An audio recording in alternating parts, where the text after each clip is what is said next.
балық бар, балық. Девочка, балық жейсіз ба? Келсеңізші.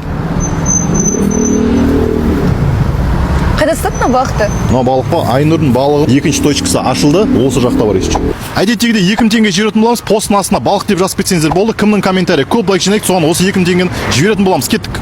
Қызылордаға танымал Айнұр балығының кафесінің екінші точкасы ашылды, достар.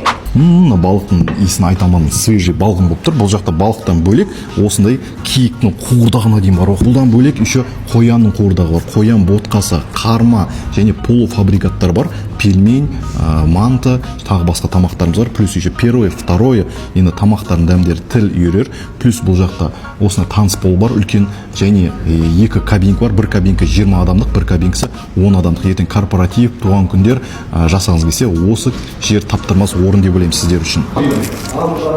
Кеше ғана Сырдарияда жүзіп жүрген балық қой. Я достар, Айнұр апамыздың балығы екінші нүктесін ашып отыр. Керемет. Бұл жақта балықтан бөлек сіз түскі уақытта қырғауылдың сорпасын, уха, пельменнің түр-түрін дәм тата аласыздар. Бағасы да тиімді. Түнгі бірге дейін жұмыс жасайды. Ең бастысы бұл жақта жеткізу бар. Қаланың дәл ортасында орналасқан. Айнұрдың балығының мекен-жайы Мұратбаева 2, Қарамарсы 198-ші мектеп орналасқан. Мына жақта Жақаев көшесі, Жақаев пен Мұратбаевтың қиылысы. Мына жағында Глобус орталық бар.